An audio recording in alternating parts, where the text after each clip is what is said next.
Hi friends. இன்னைக்கு என் பையன் என்கிட்ட அம்மா எனக்கு பென்சில் சீவி கொடுங்கம்மா அப்படின்னு சொன்னான். அந்த பென்சில் பார்க்கும்போது சின்ன வயசில் எங்கள் அப்பா எனக்கும் என் தம்பிக்கும் இப்போல்லாம் குழந்தைங்களுக்கு நம்ம டப்பா டப்பாவாக பென்சில் வாங்கி கொடுக்குறோங்களா, அந்த மாதிரியெல்லாம் வாங்கி வச்சதில்லை.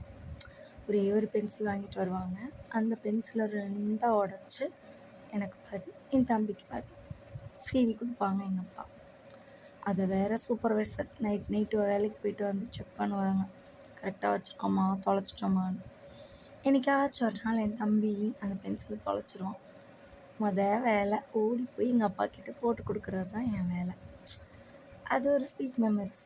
இன்றைக்கி என் குழந்தைங்களுக்கு நிறைய பாக்ஸ் நிறைய வாங்கி வச்சுருக்கோம். என்ன இருந்தாலும் அந்த ஹாஃப் பென்சில் கொண்டுட்டு போய் அதை பத்திரமா இருக்கான்னு செக் பண்ண சந்தோஷம் கண்டிப்பாக வராது. பாய்.